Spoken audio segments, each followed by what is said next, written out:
சுவாமி யாரு எப்போ தவம் செய்தாலும் இவரை நினைத்தாலும் உடனடியாக வரம் கொடுப்பாரே.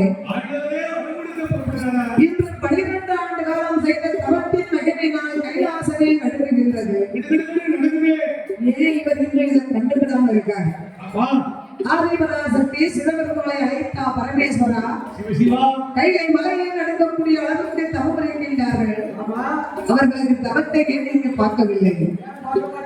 பார்வதி நியாயமாகவே தவம் இருந்தார்களே. ஆனா நான் குழந்தையாக சொல்வேன், ஒரு போராட்டம் போடணும் அப்படின்னா நியாயமான போராட்டமா இருக்கணும்.